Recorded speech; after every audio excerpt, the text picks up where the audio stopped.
My light is running out, so I'm going to keep it dark on this here one. Came to my attention the other day about succubuses. I never knew what that was before. And I found it interesting, right? Let's have a little yarn about it. I'm going to tell it how I know it, not how it explains it to me, but it's essentially, it's like the women in Proverbs, and a man can lose his soul. Right? It happens all the time. But it, again, with the whole non-judgment thing, it's not even about men or women, because they call it the demon that's possessing the woman can actually, once it can be a lost soul of, like, it can be a demon that was a man, you know what I mean? And there's also a male version, whatever the fuck that is, I don't know. And this is why this is some of the reasons why we've got a lot of lost souls, as some people would say, you know, roaming through this realm. And what I read in the thing that I read was that all you had to do to make sure that you didn't lose your soul was to actually make them come. But I think it's deeper than that. I think you've actually got them to make them feel love. And this stuff became soul, life or death for me when I married an ex-hooker. And that was the first one that I experienced. And since then I've had a few. And what I've learned is, whilst we still haven't got AI to the degree that they're trying to turn AI, in my opinion, into sentient beings to fuck everything up. Like, it seems to me that body, they've got children and this and that, so they're definitely still soul embodied, right?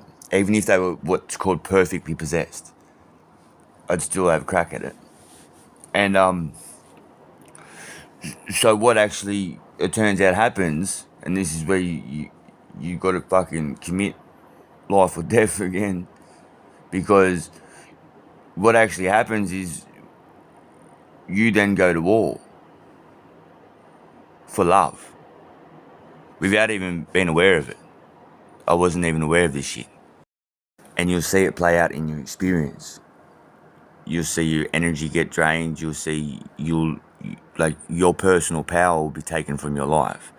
And then beyond that, you'll see their life start to enhance.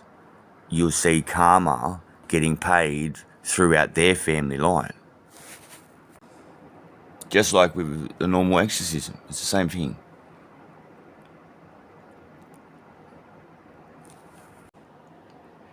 You go and you get that beautiful soul out of where it doesn't want to be, and you perform exorcisms in a way, I guess.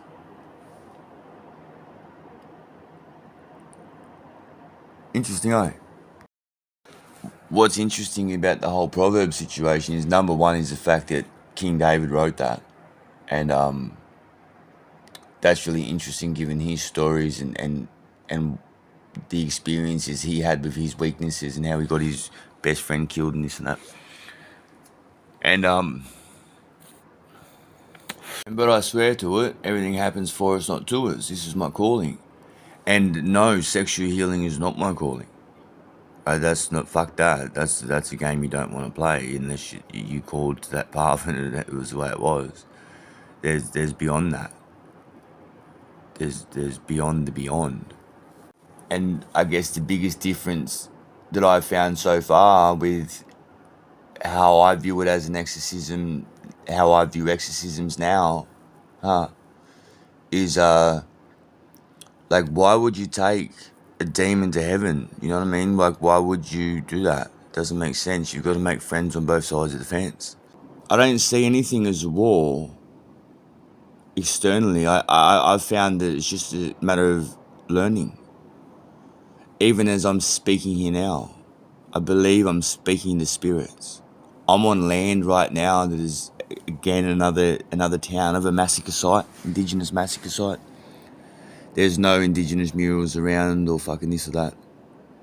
And I believe what I believe.